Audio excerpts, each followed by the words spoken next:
Está escrito assim: então profetizei. Diga comigo, profetizei.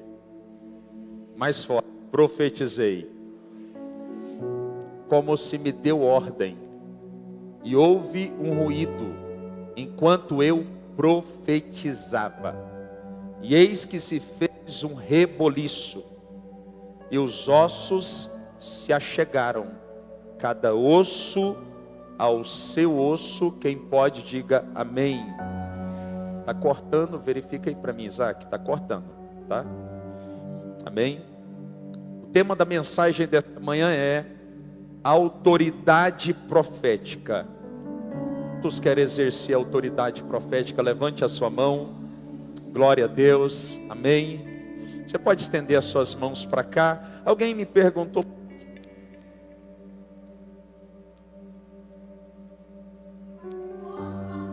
por que o Senhor precisa dessa oração?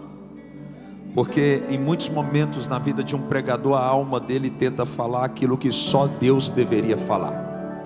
Por isso que quando nós estamos aqui fazendo um pedido, estenda suas mãos para cá. Eu queria que você abençoasse agora a minha vida e pedisse ao Senhor que Ele nesse momento visitasse a vida deste pequeno servo e depositasse uma porção da mente dele na mente do pregador, para que os céus possam falar e não o pastor. Você pode fazer isso? Estenda suas mãos agora, vai.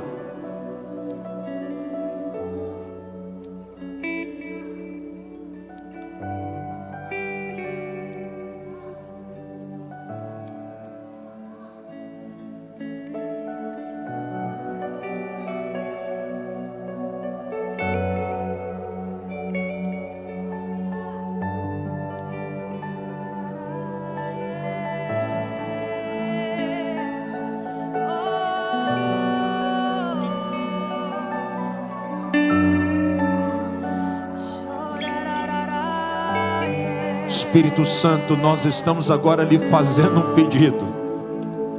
Aonde estiver uma alma rasgando na tua presença, que o Senhor possa agora descer neste lugar e visitá-la.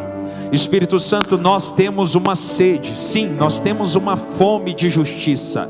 Por isso, Espírito Santo, comece a soprar nos quatro cantos dessa geografia, deliberando uma unção que nunca recebemos. Sim, nós queremos receber um peso de glória que nunca nos alcançou até o dia de hoje. Espírito Santo, começa a fluir neste lugar como um manancial de muitas águas. Nós acreditamos nas promessas, sim, nós acreditamos naquilo que foi dito por intermédio do profeta Joel. Nos últimos dias, disse o Senhor, que o Senhor derramaria do teu espírito sobre toda a carne. Nossos filhos e filhas profetizariam, os jovens teriam visões e os homens mais velhos teriam sonhos da tua parte.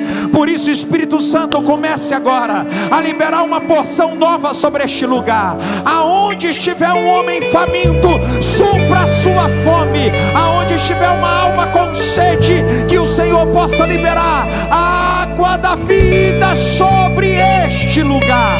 Vem, Espírito Santo, sopra sobre esta casa, sopra a grandeza da tua glória.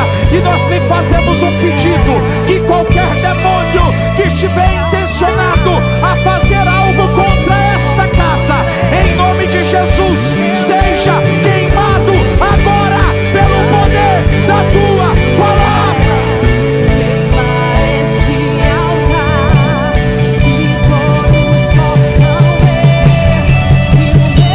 Levante as suas mãos agora e vai. Caia fogo do céu, queima este altar, que todos possam ver que o meu Deus tem poder. Caia fogo do céu, queima este altar, que todos possam ver que o meu Deus tem poder. Levante as suas mãos agora, você que pode. Diga comigo: Senhor Jesus, nós entregamos o governo deste ambiente ao Senhor. Tenha liberdade de se mover nesta casa, como nunca antes. Nós cremos, mais forte nós cremos, no poder do Espírito que se move sobre a terra. Só você que recebe, diga glória a Deus.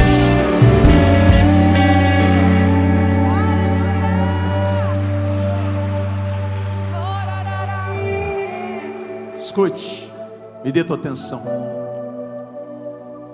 Ezequiel estava no cativeiro babilônico, de forma específica, pastora Jordana, do lado do rio, quando teve uma visão sobre o vale de ossos secos. Ele é um dos cativos de Judá. Diga comigo, cativos de Judá. E o ministério profético deste jovem profeta, ele começa a ganhar corpo, ganhar forma, justamente nesse período. O Senhor começa a expandi-lo, depositando sobre o seu ministério altura, largura e também profundidade. É perceptível porque o texto sagrado diz que no capítulo 1, este moço, ele tem uma visão. Diga comigo, visão. E é incrível perceber que esta visão não está correlacionada a nada da terra. Ela é uma visão celestial. Ezequiel vê o trono de Deus. E os detalhes do texto me impressionam porque está escrito que na frente do trono existem seres viventes. Em João ele deixa claro, e também em Apocalipse no capítulo 4, que esses seres viventes, eles são os querubins. Diga comigo, querubins. E esses querubins estão diante do trono glorificando, eles estão diante do trono exaltando, eles estão diante do trono bendizendo. E se eu posso te ajudar a entender esta palavra, eu queria dizer para você que você deveria estar fazendo como os querubins, exaltando o nome do Senhor nessa manhã, bendizendo o seu excelso e poderoso nome. Você deveria estar glorificando o nome dele, porque enquanto nós estamos glorificando, eu não disse fazendo fundinho musical, eu disse enquanto estiver um povo clamando reunido, glorificando reunido, a Bíblia diz que o Espírito de Yahvé, ele se moverá a nosso favor. Quantos estão aqui para adorá-lo? Levante as suas mãos, solta o leão que habita dentro de você, dizendo glória a Deus. Caia fogo do céu, queima este altar. Se eu fosse você, eu adorava. Que todos possam ver que o meu Deus tem poder. Caia fogo. Alguém pode levantar as mãos? Queima este altar. Que todos possam ver que o meu Deus tem poder.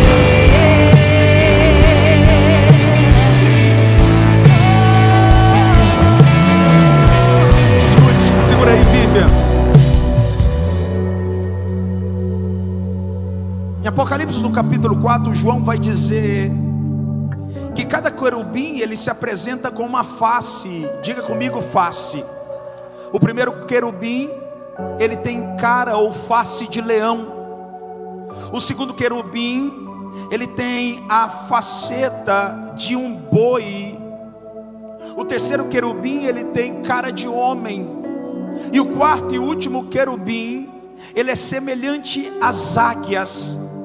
Esta profecia está correlacionada e fundamentada aos 4 evangelhos. Até porque no primeiro evangelho, no evangelho de Mateus, Jesus, ele é apresentado como rei. Diga comigo, rei.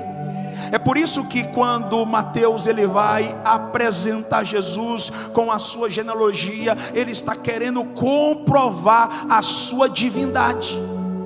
Perceba também que a figura profética apresentada por Mateus é um leão. Diga comigo, leão. No evangelho de Marcos, nós temos ali a apresentação de Jesus como servo, e a figura profética que o representa é um boi. No evangelho de Lucas, nós temos ali Jesus sendo apresentado como homem perfeito, e a figura profética que o representa é um homem. No Evangelho de João, não diferente, Jesus é apresentado como Filho de Deus, e a figura profética que representa o Filho de Deus é uma águia. Nesse período, de forma específica, a natureza do Senhor estava sendo questionada.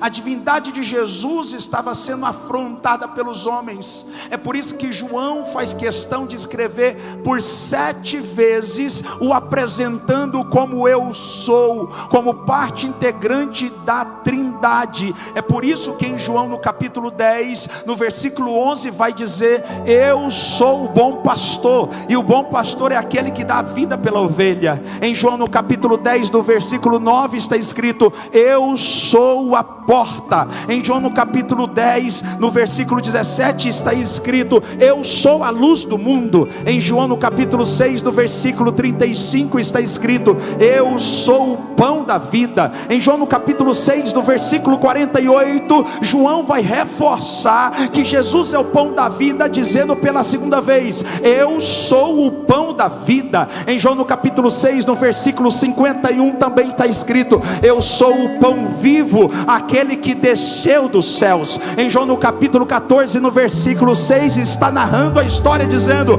eu sou o caminho, eu sou a verdade, eu sou a vida, e ninguém veio ao Pai senão por intermédio de mim. Em João, no capítulo 11, no versículo 25, está escrito: eu sou a ressurreição e a vida.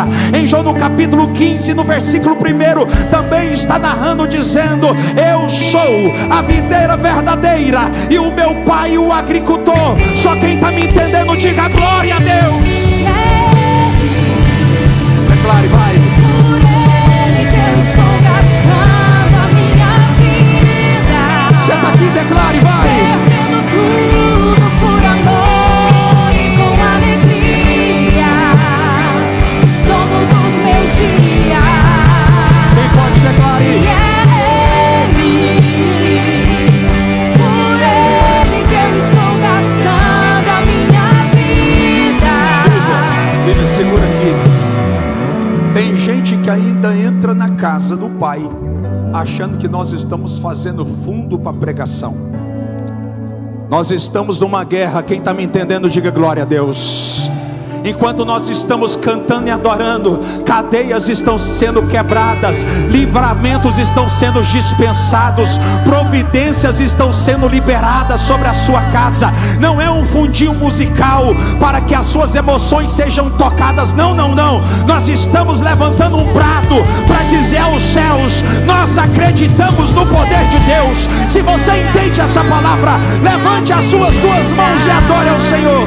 Perdendo tudo por amor e com alegria. Sim. Dono dos meus dias. Diga. E é Ele, por Ele que eu estou gastando a minha vida. Perdendo tudo por amor e com alegria. Dono dos meus dias. Pela última vez, levante as mãos e declare a Ele. Sem os instrumentos, declare. Por Ele que eu estou gastando a minha vida. Eu vejo casa sendo visitada agora, declare. Perdendo tudo por amor e com alegria. Dono dos meus dias. Escute, segura. Ezequiel entendeu a visão. O texto bíblico diz que este homem não tem medo de denunciar o pecado, mesmo sabendo que isso lhe custaria tudo. Ele se move profeticamente por intermédio de visões celestiais. Existem pelo menos 5 visões que são as colunas do ministério desse profeta. A primeira visão é a visão da glória de Deus, que está registrada em Ezequiel no capítulo 1. A segunda visão é a visão do rolo com palavras de lamento, em Ezequiel no capítulo 2. A terceira visão é a visão do templo corrompido, em Ezequiel no capítulo 8. A quarta visão é a visão que nós estamos discorrendo sobre ela, de Ezequiel no capítulo 37. E a quinta e última visão é a visão do novo templo e da nova terra, em Ezequiel no capítulo 40. Agora Ezequiel está diante do rio Quebar, que em hebraico significa poderoso e grande. Quando Deus libera sobre ele uma visão, não é uma visão boa, porque nem toda visão que Deus vai te entregar é uma visão agradável de se ver. O texto está dizendo que a visão que viera sobre Ezequiel é uma visão terrível, é um vale de esqueletos. O que Deus estava trazendo sobre ele é uma revelação acerca de como ele estava enxergando a casa de Israel. Isso representa como Deus está vendo a nação. E quando eu digo nação, eu estou falando no aspecto espiritual, no aspecto político, no aspecto econômico, pois a nação estava destruída, e aqueles que sobreviveram se dispersaram, cada um estava numa parte específica do mundo, quando Deus decide bradar dizendo: Ezequiel, porventura poderão reviver estes ossos? E é mais ou menos isso que o Espírito Santo está falando com alguém aqui. Talvez a sua vida financeira está a frangalhos, talvez as suas emoções estão completamente destruídas, talvez a sua casa está vivendo de fachada, não há paternidade saudável, não há maternidade. O amor que um dia foi comprometido diante de Deus e das testemunhas se acabara, e o Espírito está bradando, como bradou naquele dia na vida de Ezequiel, perguntando: porventura poderão reviver esses ossos secos? Levante a mão direita e declare comigo com voz de profeta: Senhor Jesus. Ai, faz isso com vigor, Senhor Jesus. Eu creio que em teu nome os ossos secos das minhas finanças, das minhas emoções, dos meus sentimentos, do meu relacionamento contigo, ganharão vida agora, pelo poder da tua palavra. Só quem recebe diga glória a Deus.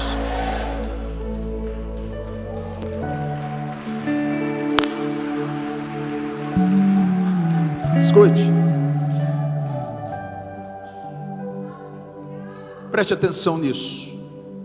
Deixa eu tentar iniciar a aplicação, que é a parte mais importante da palavra. Se vamos nos mover pela via da autoridade profética, precisamos aprender duas coisas. Quantas coisas? A primeira coisa que você precisa aprender, que eu chamo de princípio: ative as 3 colunas do ministério profético. Em Jeremias 1:5 está escrito: antes que fosse formado no ventre materno, eu te conheci, e antes que fosse gerado, eu te consagrei, e te constituí profeta às nações. Existem 3 fases do ministério profético. A primeira fase é a fase que Deus me conhece. A pergunta que não quer calar é: Deus te conhece? Eu não perguntei se a igreja te conhece, eu não perguntei se o pastor te conhece, eu não perguntei se na empresa que Deus te deu ou que você trabalha, se os clientes te conhecem. Eu perguntei: Deus te conhece? A segunda coluna do ministério profético é: eu preciso me consagrar, porque Deus não pode fluir na vida de alguém que não se consagra. Deus não pode falar por intermédio da boca de alguém que não se santifica, alguém que não se torna sensível para ouvir a sua voz. Em terceiro, Deus precisa te constituir, porque a igreja não tem autoridade para constituir ninguém que Deus não constituiu. Vou repetir: a igreja não tem autoridade para constituir alguém que Deus não constituiu. E está cheio de gente hoje mais preocupada com título do que com unção.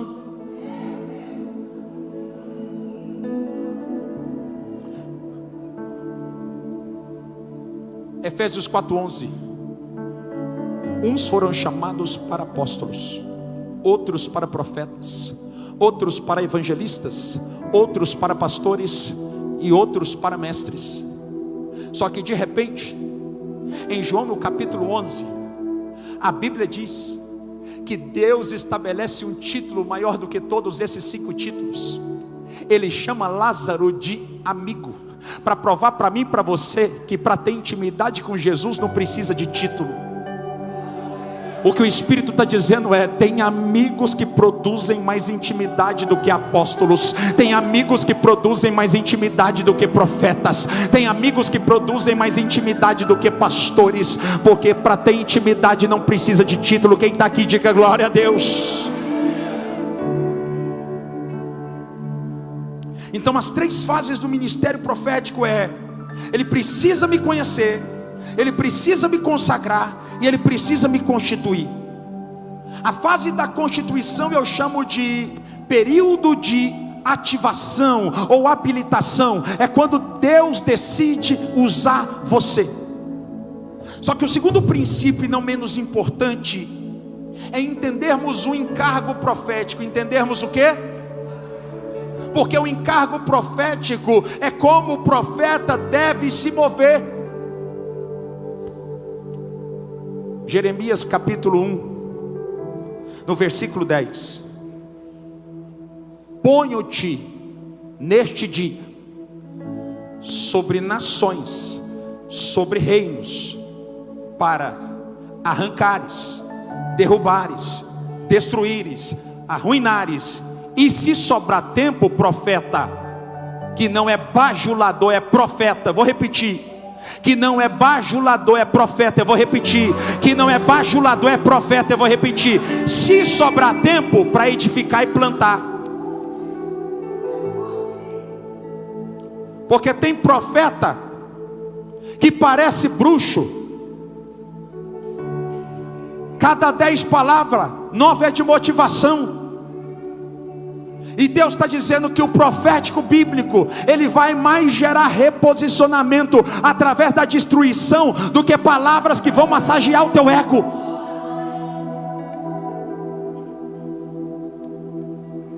E sabe o que é que precisamos pegar aqui no Espírito? É que o profético bíblico para esse tempo, porque em todos os tempos Deus se move apresentando em um tempo novo, um novo método, amém? Mais importante do que palavras de conhecimento para esses dias, é o espírito de discernimento que o profeta tem que carregar. Porque para guiar a tua casa, guiar a tua empresa e gerenciar tudo que Deus te confiou, você vai precisar de discernimento para viver o que Deus tem para você. Quem está comigo aqui, pelo amor de Deus? Guarde o que eu vou dizer. Chegou o tempo de profetizar a palavra que tem poder de mudar todas as realidades à sua volta. Eu vou repetir: chegou o tempo de profetizar a palavra que tem poder de mudar todas as circunstâncias, todas as realidades que estão à tua volta. Não é o pastor que vai profetizar, não é o profeta, não é o apóstolo. Quem vai profetizar é você. Vou repetir: quem Deus vai levantar nesses dias para profetizar a respeito de tudo que leva o teu nome é você. Deus está liberando sobre nós uma visão profética, para que você possa ser profeta na geografia que Deus te plantou. Só quem está me entendendo, diga glória a Deus. Ressuscita. Você pode levantar as mãos, vai. Vamos convidar o Pai para descer nesse lugar através do Espírito Santo.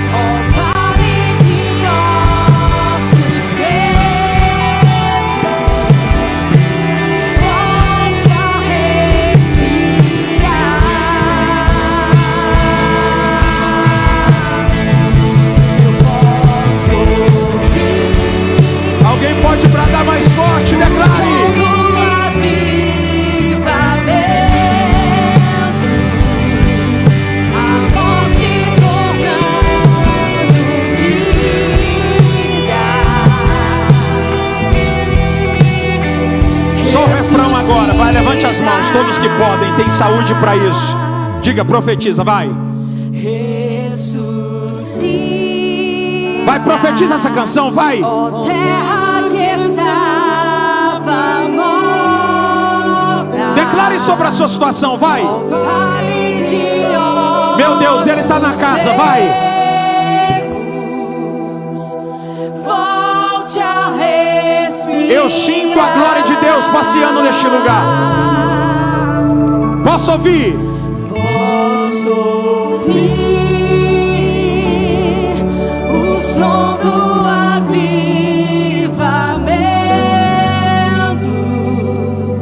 a morte tornando vida,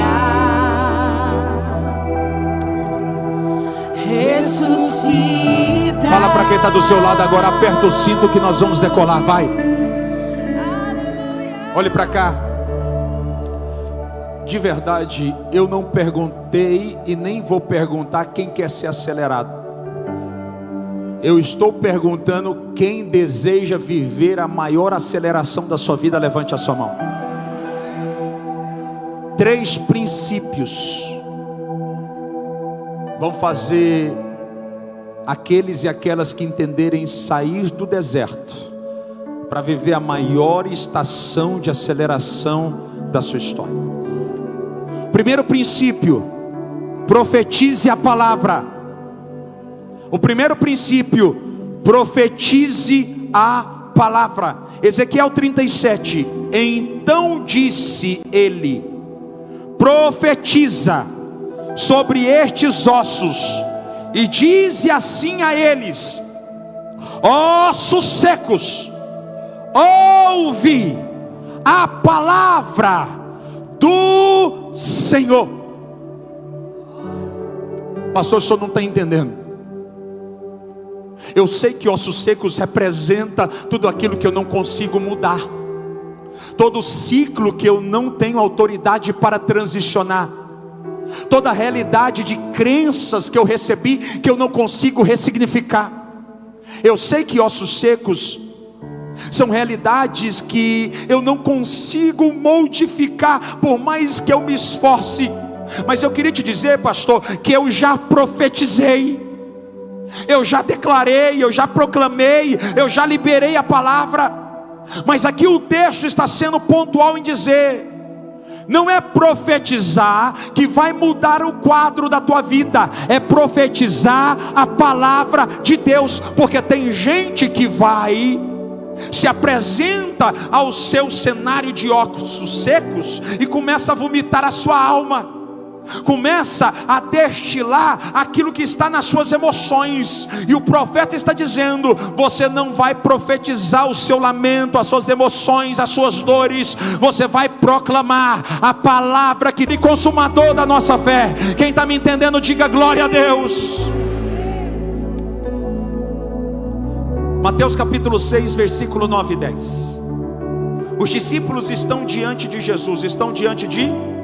Quantos estão diante de Jesus? Faz assim para me saber. Quando de repente os discípulos lhe fizeram uma indagação, um pedido: Senhor, nos ensine a orar. Jesus aqui no versículo 9 e 10, ele vai registrar a oração que os teólogos chamam de oração modelo, a oração dominical. E ele vai dizer assim: quando vocês forem orar, orai assim: Pai nosso que estás nos céus, santificado seja o teu nome, venha o teu reino ou governo, seja feita a tua vontade, assim na terra como é nos céus. Vou repetir: assim na terra como é nos céus. Não é assim nos céus como é na terra, mas é assim na terra como é nos céus. O que o Senhor está nos ensinando aqui é um princípio espiritual que muda todos os vales. O que ele está dizendo é: quando vocês forem profetizar, entendam que para que o vale de ossos se torne em um exército de guerreiros, você precisa compreender que os céus têm uma linguagem e que a terra não entende, que a linguagem da terra não é entendida nos céus. Nós estamos levando para os céus a linguagem da terra, enquanto deveríamos apresentar da terra a linguagem que o céu compreende. Quando ele diz assim na terra como é nos céus, ele está dizendo: vocês vão orar a palavra, que é a única linguagem que os céus entendem. Eu vou repetir: vocês não vão depositar sentimento diante do vale, vocês não vão arrotar o coração, não, vocês não vão rasgar as vestes, mas vocês vão orar a palavra de Deus, porque a palavra é a única linguagem que os céus entende. E se você quer mudar o deserto e o cativeiro que você está inserido ou inserida, você precisa aprender a orar na terra com a linguagem que o céu entende. Quem está aqui, diga glória a Deus. Orar a palavra, orar a palavra.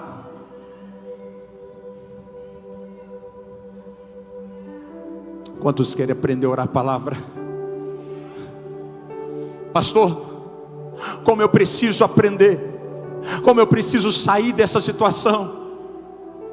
Tem gente que está com as emoções a frangalhos, a tristeza tomara conta do coração de verdade. Quem está aqui tem coragem de assumir que está triste nesse momento? Levante a sua mão. O Espírito de vida está nesse lugar.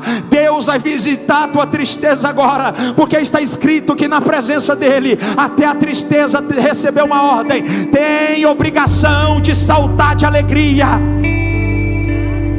Orar a palavra é ser intencional no discurso.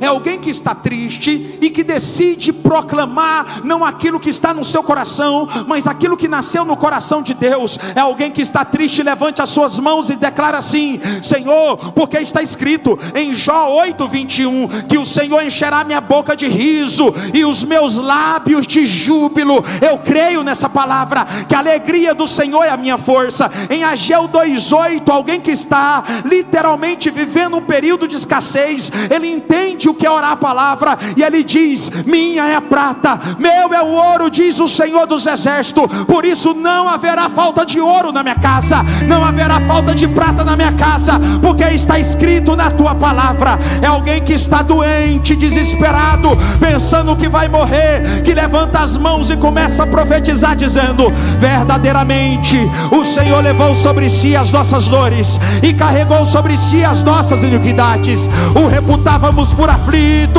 ferido de Deus e oprimido.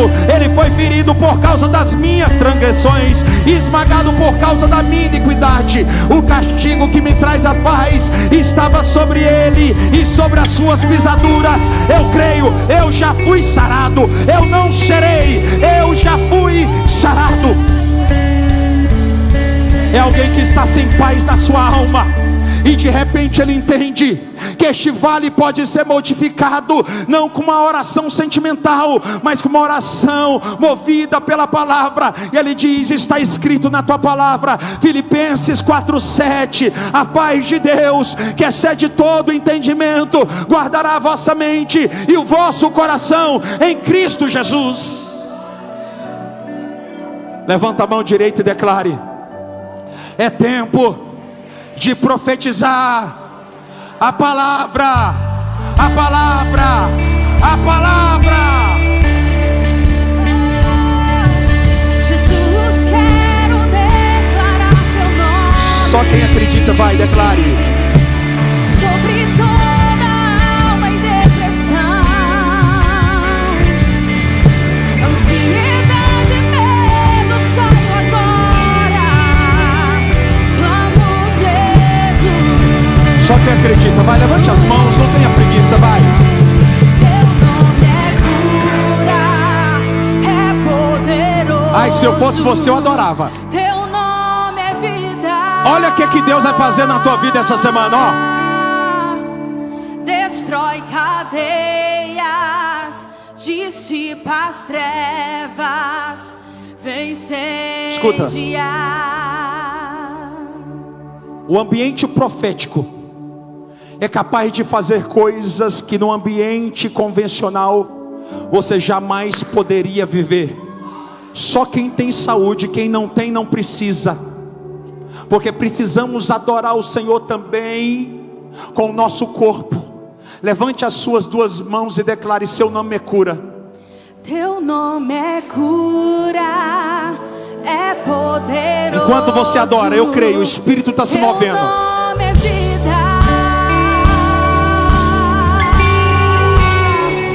Destrói cadeias. Meu Deus, é isso! Dissipa as trevas. Incendia. Pela última vez, declare teu nome. Teu nome é cura, é poderoso. Só quem acredita, declare. Teu nome é vida. Meu Deus, Ele está na casa. Destrói cadeias, dissipa Pela as última vez agora. trevas, Pela última vez, correntes serão quebradas agora. Agora, agora, agora. Teu nome é cura,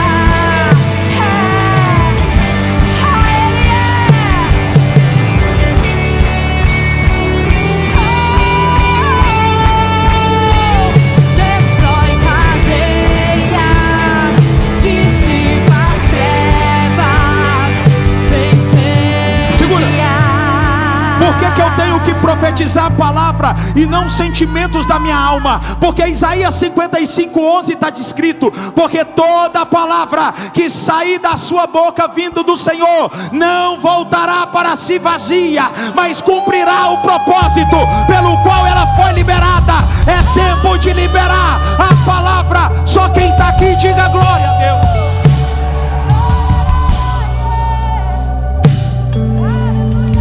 Escute, olhe para cá. Qual que é o nosso problema? Qual que era o nosso problema? Porque agora você vai receber a revelação. O texto bíblico diz em 2 Reis capítulo 13: o rei Jeoás, o rei, ele vai na presença do profeta. Quem que vai na presença do profeta? É o profeta que vai na presença do rei? Ou o rei que vai na presença do profeta? Pastor, não entendi. Faz diferença, toda a diferença. Porque quando o rei entende que diante dos homens ele é maior, ele compreende também que diante de Deus o profeta é maior. É por isso que no encargo profético está escrito: eu te ponho sobre nações e reinos. Eu não estou dizendo de meninos brincando de profetizar. Eu estou falando de gente que gasta a vida no altar chorando por uma causa. Este homem agora está diante do profeta. De acordo com os historiadores, o profeta tem aproximadamente 83 a 86 anos. O profeta Eliseu está doente, ele está, mas o fato de estar doente não significa que ele deixou de ser profeta. Porque tem gente que cometeu um pequeno deslize, eu não estou validando o pecado aqui, já acha que a unção foi embora. Deixa eu dizer algo para você: todas as vezes que você acerta e pensa que Deus é contigo, você está anulando a cruz de Cristo. Tem gente que se sente poderoso quando fez tudo o que a cartilha dizia durante a semana, mas no dia que comete uma mínima falha, ao invés de acreditar no poder da justificação do sangue, começa a estabelecer condenação contra si. O que eu estou aprendendo aqui é profeta doente, mas não deixou de ser profeta.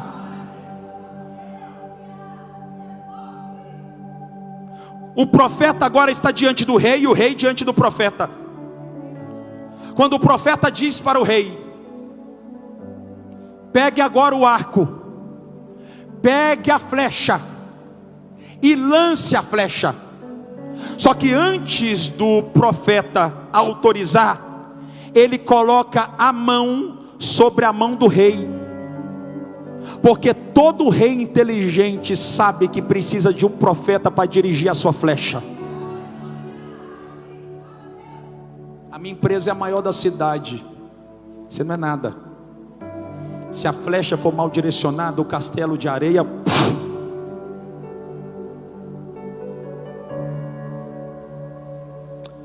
Quando o rei começa a soltar flecha, ele solta uma, ele solta duas, e ele solta três. O profeta olha para ele e diz: quem mandou você parar? Como você parou, sem autorização, vocês vão vencer 3 batalhas contra a Síria: a primeira, a segunda e a terceira. Mas eu faço questão de registrar que Deus não queria apenas fazer vocês vencerem 3 batalhas, mas toda a guerra. Não entendeu? Vou colocar a legenda. Deus mandou profetizar, mas você profetizou diante do vale uma vez, 2 vezes, 3 vezes e parou de profetizar. A pergunta é: quem mandou você parar de profetizar? Eu parei, pastor, porque nada aconteceu. Quando ele disse profetiza, ele não disse o que aconteceria, ele apenas liberou uma ordem: é tempo de profetizar. Alguém está pegando essa palavra? O que o Espírito está bradando é: eu não sei como anda a tua vida financeira, eu não sei como anda a tua vida emocional, eu não sei como anda a tua vida profissional, eu não sei como anda o teu casamento, eu não sei como anda o seu relacionamento com seus filhos, mas assim diz o Senhor: é tempo de profetizar, é tempo de profetizar, é tempo de profetizar. Só quem está me entendendo, declara: eu vou profetizar.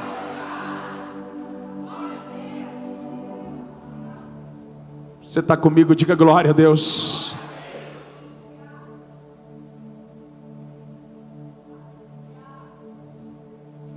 Segundo princípio: se eu quero viver uma estação de aceleração e não de acelerados, cansados, estressados e depressivos, porque quem se acelera a partir da sua própria força motriz, com certeza vai sofrer.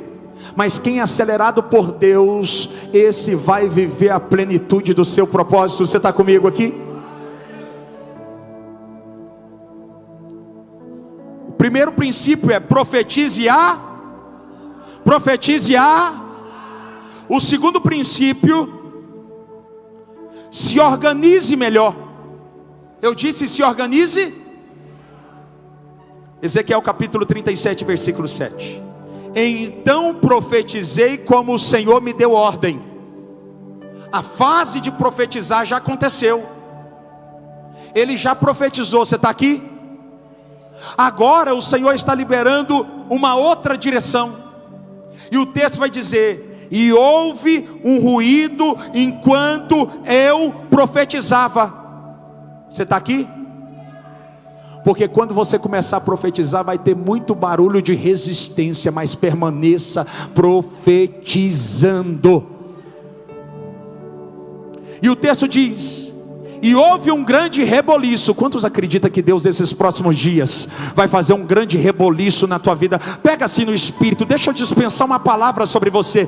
Deus está entrando em áreas da tua vida que até então ninguém conseguiu tocar. E eu declaro pelo poder da palavra de Deus, que Deus vai fazer um grande reboliço espiritual em cada área da tua vida. Quem está me entendendo, diga glória a Deus.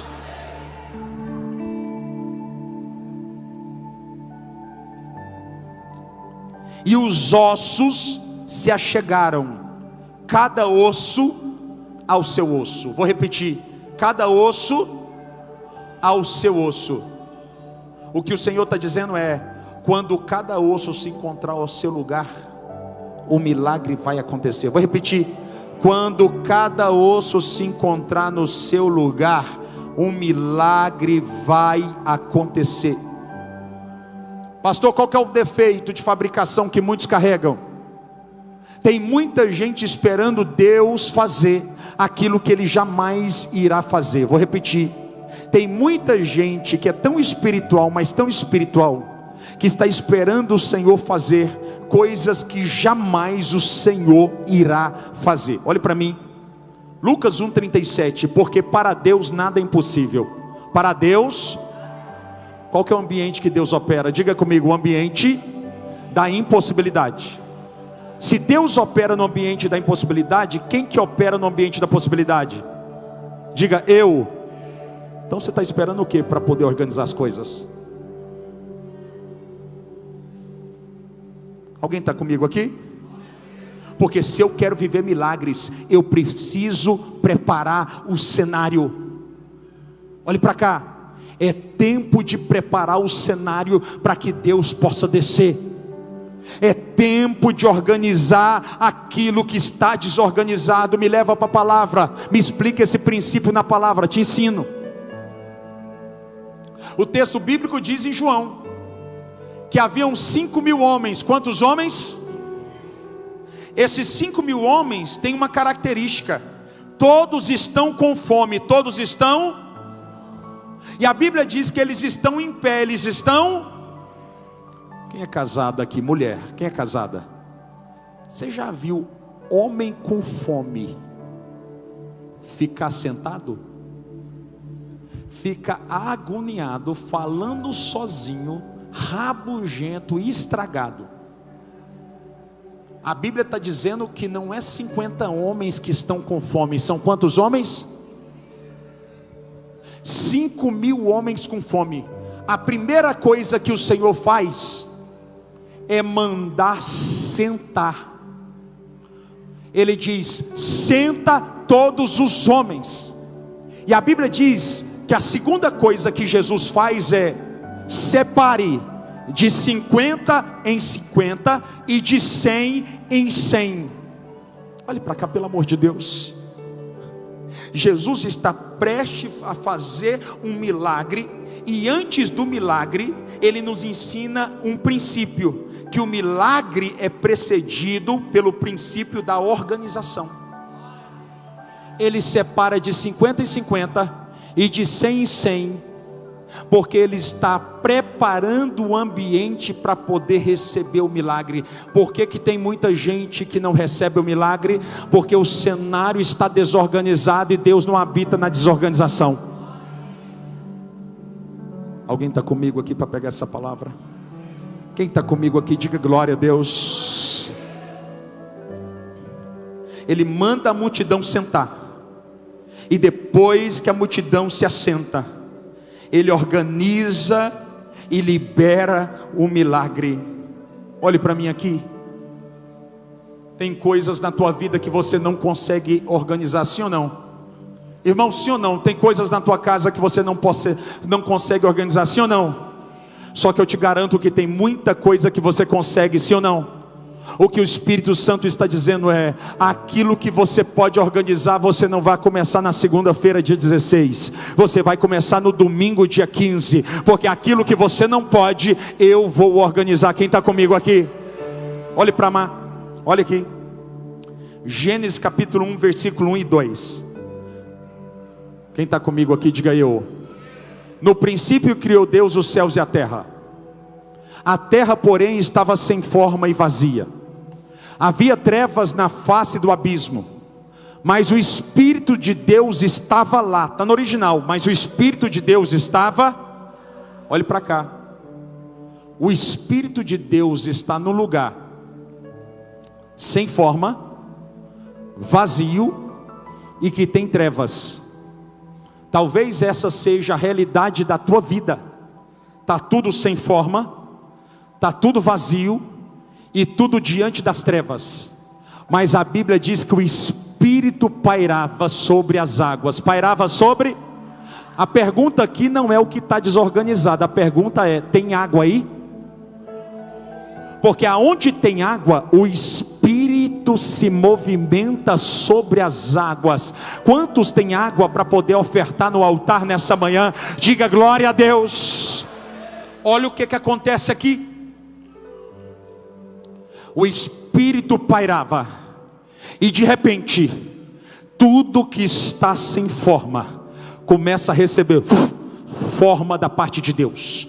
Tudo que está vazio é cheio pelo Espírito, e as trevas agora dão lugar à luz que vem de Deus, porque aonde tem água, o Espírito opera. Se nesta manhã você ofertar água no altar, o Espírito Santo vai começar a colocar ordem em tudo que está em desordem. Quem precisa receber essa palavra? Coloca as duas mãos assim, porque eu estou sendo profeta na autoridade do nome de Jesus, para dizer para você, que tudo que está sem forma na tua vida, dia 15 de março do ano de 2026, começa a receber forma, vinda do Espírito. Tudo que está vazio na tua vida, agora seja cheio pela glória de Deus. Tudo que estava em escuridão, receba a luz de Deus. Eu decreto agora um novo tempo nascendo em tudo que leva o teu nome. Só quem está aqui diga glória a Deus. Aleluia. Quem está me entendendo aqui, faz assim. Terceiro princípio, eu acabo aqui. Sobe 3 homens no altar rapidinho aqui. 3 homens atrevidos. Sobe rapidinho. E eu quero terminar aqui. Fica aqui do meu lado 3 homens aqui. É isso aí. Você está comigo aqui? Diga eu. Primeiro princípio, profetize a. Segundo princípio, se organize. Se organize. Deus não habita na desorganização. O que chamam de excesso, o céu chama de organização. E você vai perceber que todo mundo que diz que é excesso é desorganizado. Todo mundo que aponta o dedo dizendo, esse moço é muito organizado, essa moça é muito organizada, o céu chama de ambiente, de cenário preparado para o milagre. Eu quero terminar aqui, preste atenção nisso aqui. Terceiro e último princípio, exerça autoridade. Exerça. O texto bíblico diz, Ezequiel 37:8, e vieram nervos sobre eles, e cresceu carne. Cresceu o quê? E haviam nele tendões. Um mestre hebraico, em hebraico, diz que tendões aqui aponta espiritualmente para 2 coisas: governo e autoridade. Governo e autoridade. Eu e você precisamos exercer autoridade e governo no ato de profetizar. Você não vai viver aquela novidade que Deus te prometeu se você não exercer governo e autoridade nesta construção. A palavra autoridade no hebraico e no grego significa euxosia. Euxosia aponta para controle, para governo, aponta para organização. Só que no latim aqui, a raiz da palavra etimológica é auctoritate, que representa o ato de fazer crescer. Olhe para cá. Significa que Deus não pode fazer alguém crescer. Quantos querem crescer? Levanta a mão. Deus não pode fazer alguém crescer se esse alguém não tiver debaixo de autoridade. E o Senhor aqui está nos ensinando um princípio poderoso. Eu não posso profetizar sem autoridade. Eu não posso profetizar sem autorização para liberar uma palavra. Existe um fluxo chamado fluxo da autoridade. Olhe para cá que isso aqui vai mudar tudo. E eu termino aqui. Existe um fluxo construído em 3 partes. A primeira parte eu chamo de autor. Diga comigo, autor. Mais forte, diga autor. Aqui é o Deus Pai, a fonte de todas as coisas. Aqui nós temos Jesus. E aqui nós temos o Paulo. Não, aqui nós temos o eu. Deus, Jesus e você. Toda autoridade, preste atenção nisso, ela é emanada a partir do autor, porque o próprio Deus é o autor de todas as coisas. Em João no capítulo 3, no versículo 27, deixa claro que tudo vem de Deus e tudo volta para Deus. Então Deus é o autor absoluto de todas as coisas. Ele é a fonte inesgotável de toda autoridade. A Bíblia o chama de alfa, princípio, e o chama de ômega, o final. Então Deus é o autor, e a Bíblia diz que o autor, que é o próprio Deus, ele vai impartir. Ele vai o quê? Eu não disse repartir, porque quem reparte dá parte do que tem e fica com o resto, mas quem imparte dá tudo que tem e fica com o mesmo tanto. Você está comigo? Diga glória a Deus. Ele vai impartir, só que Deus não pode impartir a sua autoridade com qualquer um. Deus só imparte autoridade com quem é submisso. Por que que o meu líder é tão usado e eu não sou? Porque você não se submete à autoridade dele, você só quer o que ele tem. A Bíblia diz, Jesus, o verbo encarnado, estava entre nós, e ele diz assim: a minha vontade é fazer a vontade do meu. O que ele está dizendo? Eu não quero o que o meu pai tem, eu quero agradar o coração dele. Está pronto para receber a autoridade. O autor, que é o prefixo de autoridade, ele olha para Jesus e percebe, ele se submete, porque quem não está pronto para se submeter, não está pronto para ser autoridade de nada. E agora Jesus, que está pronto, vai receber tudo que o Pai tem. Em Mateus 28:18 está escrito assim: todo poder e autoridade me foi dado nos céus e na terra. A autoridade que pertencia ao autor, agora foi deliberada em sua totalidade ao Filho. E o Filho está tomado de autoridade. É por isso que Jesus está no meio de uma tempestade. Está todo mundo desesperado e ele está dormindo. Ele está o quê? Mas todo mundo não está desesperado? Porque quem tem autoridade, está todo mundo desesperado. Ele está desesperado? Está faltando autoridade. Agora ele tem autoridade. Está todo mundo desesperado. E quem tem autoridade agora vai profetizar uma palavra no meio do desespero de todo mundo, dizendo assim: aquieta-te, vento! E a Bíblia diz que o vento não discutiu, mas se aquietou. Quem está comigo, diga glória a Deus. Olhe para cá. Jesus agora tem autorização. Tem o quê? Tem o quê? Autorização. Porque quem recebe autoridade tem autorização para usá-la. Alguém está comigo aqui? Preste atenção. Agora Jesus vai olhar.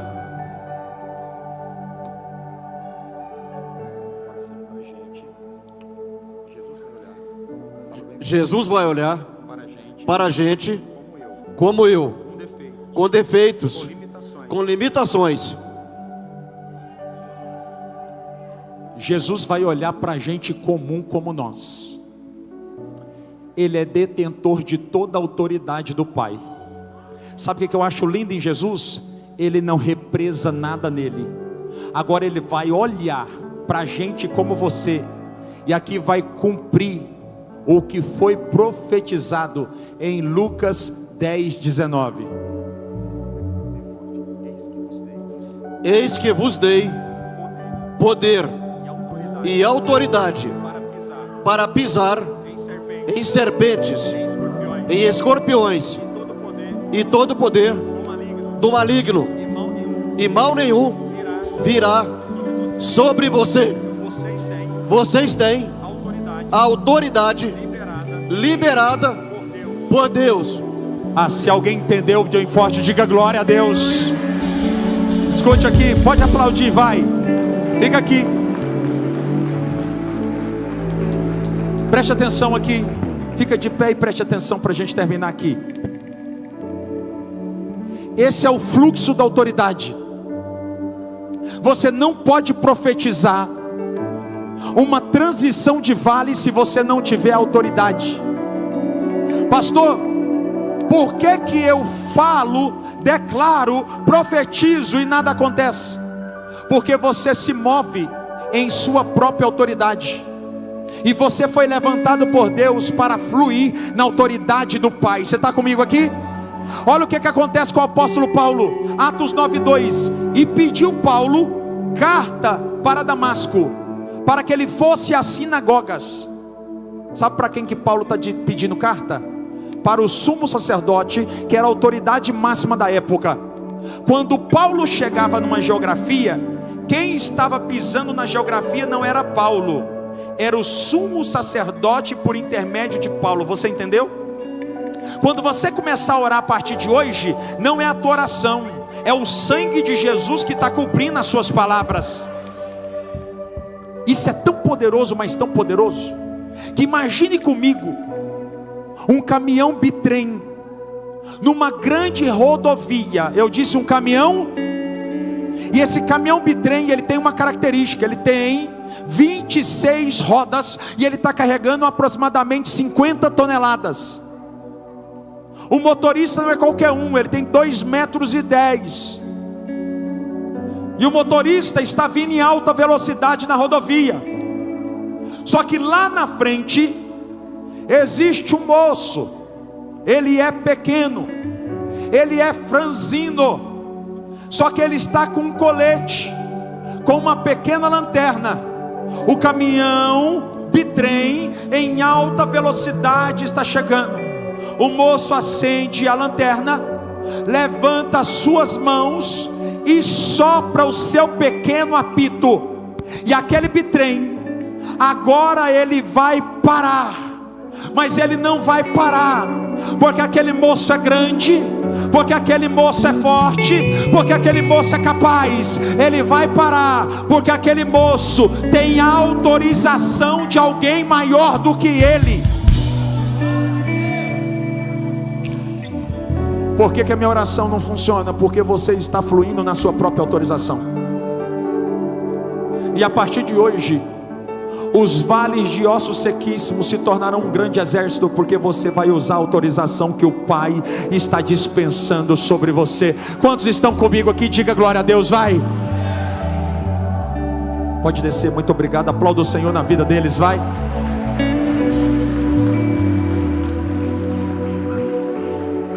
Você crê nessa palavra? Diga comigo, é tempo de profetizar. É tempo de profetizar. Você crê nessa palavra? Pastor, como que eu vou profetizar? Eu vou profetizar a palavra, eu vou organizar o cenário, eu vou exercer autoridade e governo nas minhas ações. Eu não vou levantar as mãos, eu vou dizer: está escrito na tua palavra. Você vai dizer: está escrito, está escrito, está escrito, está escrito, está escrito. Você crê nessa palavra? Levanta a sua mão direita e nós vamos fechar aqui agora.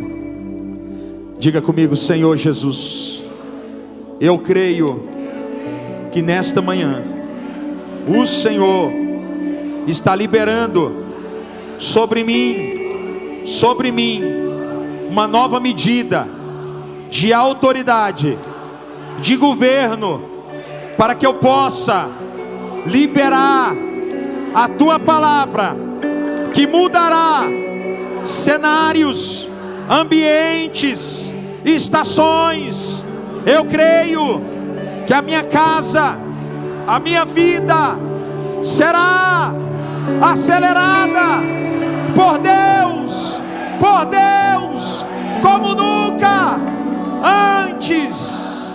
Você está comigo? Diga glória a Deus.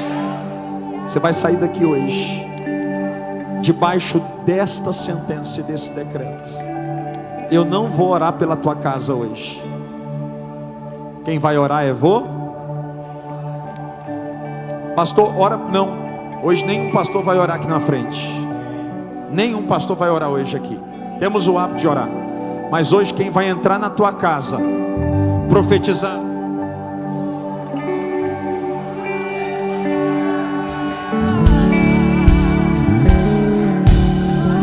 ai, eu sinto ele aqui neste lugar. Está frangalhos, estava frangalhos, porque agora tem alguém com autoridade que vai entrar nela amanhã. Na hora que pisar na empresa, hoje está pisando um profeta nessa empresa. Senhor, está escrito na tua palavra, Ageu 2:8, minha prata, meu é o ouro. Então começa a enviar prata e ouro para este lugar. Começa a fazer diferença entre quem teme e quem não teme, entre quem serve e quem não serve. Você não tem ideia do que Deus está por fazer nesses dias. Você está comigo aqui? Diga glória a Deus. Quantos querem receber a unção para profetizar a partir de hoje? Escute aqui. Preciso terminar aqui, mas escute o que eu vou dizer aqui. Muitos milagres têm acontecido nessa casa e eu não posso contá-los. Muitos irmãos estão entrando numa estação que nunca sonharam. Palavras e decretos têm sido dispensados, não de forma motivacional nesse lugar, debaixo de choro e temor. Mas a partir de hoje eu quero que você faça da igreja e daquilo que você recebe a extensão das plataformas que você pisa e que Deus te entregou. Quando você entrar lá, você não vai entrar lá como um menino, uma menina, sem pai e sem mãe, mas como uma autoridade espiritual, que Deus entregou o poder e a autoridade. O texto diz: e te dei poder e autoridade para pisar. Diga, pisar. Então quando você entrar na tua empresa, você vai... Pastor, eu não sei como mudar isso aqui não. Isso aqui não tem jeito mais não. Esse casamento aqui já foi pro ralo. Até ontem essa era a verdade absoluta, mas agora tem profeta dentro da tua casa. Em vez de discutir, você vai profetizar. Em vez de tentar convencer o outro, você vai se humilhar diante de Deus. Você está comigo aqui, pelo amor de Deus? Declare: Senhor Jesus, eu consagro a minha vida, a minha casa, tudo que leva o meu nome ao Senhor, e te peço, libere sobre mim uma unção, uma autoridade, um governo, para que eu possa profetizar sobre os vales da minha história. Diga bem forte: vales, recebam agora a vida de Deus.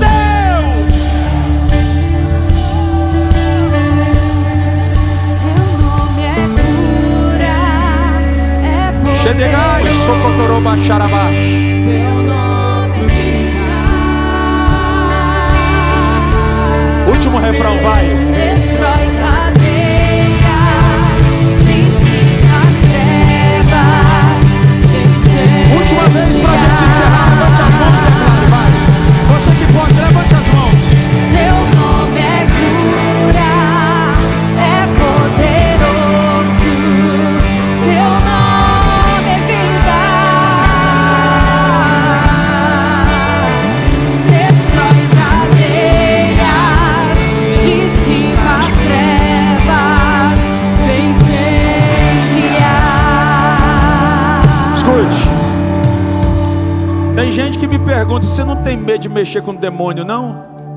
Se fosse na minha autoridade, mas eu carrego uma autorização, e você carrega uma autorização que te faria, deveria te fazer levantar a cabeça diante dos demônios. Poucos dias eu estava num lugar, um demônio gritou. O demônio o quê? Porque tem que gritar quando a glória chega. E quando ele gritou, nós não fomos ali discutir com ele, nós fomos ali apresentar para ele uma carta de autorização. E quando nós apresentamos uma carta de autorização, ele começou a bradar e saiu queimado pela glória de Deus. E se fizerem obra e colocarem o teu nome na boca de um sapo, dia 29, eu vou soltar amanhã. Nós estamos chamando todo mundo que Sabe que fizeram uma obra de bruxaria contra eles para vir no culto da manhã. Pastor, você não tem medo de colocar teu nome na boca do sapo, não? Se fosse na minha autoridade, eu nem dormiria.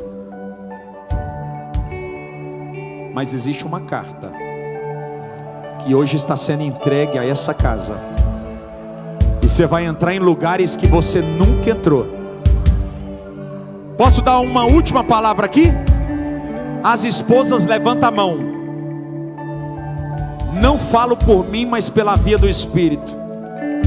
Esse marido que não muda por nada, coloca ele no altar por 21 dias, dando o nome e endereço dos problemas, e fala: Deus, pega ele.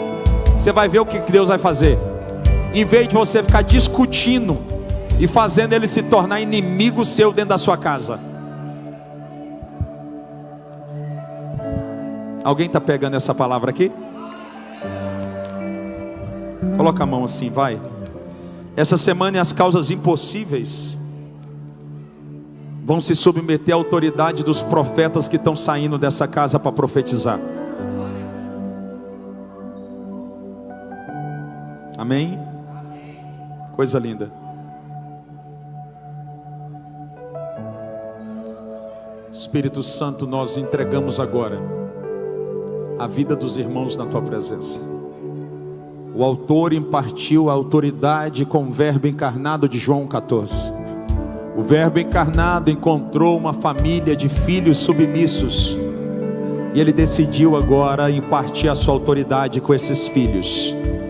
E agora não está saindo desta casa uma multidão de pessoas, mas está saindo um exército de profetas.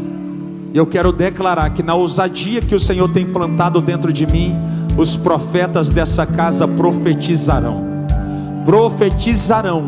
sobre os ossos secos da vida sentimental, da vida financeira, da vida emocional, da maternidade, da paternidade e de tudo aquilo que não podem vencer. Eu declaro uma unção profética tocando a tua vida agora, em nome do Pai, do Filho e do Espírito Santo.